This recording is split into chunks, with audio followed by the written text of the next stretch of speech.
আসসালামু আলাইকুম। আমি আজকে এই সব উপাদান দিয়ে মশলা তৈরি করব, যে মশলাটা মাংসে, বিরিয়ানিতে, রোস্টে আপনারা ব্যবহার করতে পারবেন। তার জন্য আমি এখানে নিয়েছি ধইনা, এখানে নিয়েছি আমি দারুচিনি, এলাচ, লং, মৌরি, গোলমরিচ, সাদা গোলমরিচ, জিরা, স্টার মশলা,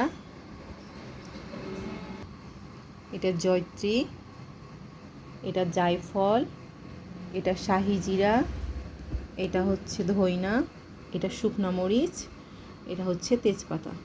এগুলো আমি সবগুলো উপাদান একসঙ্গে হালকা একটু ভেজে নিব। ভেজে নেওয়ার পর গুঁড়া করে নিব।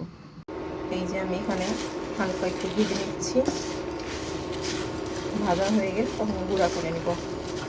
এই যে আমার মশলা গুঁড়ো হয়ে গেছে। এবার আমি একটা কাঁচের জারে সংরক্ষণ করে রেখে দিব। আল্লাহ হাফেজ। এই যে আমি এরকম একটি কাঁচের জারে সংরক্ষণ করে রেখে দিলাম।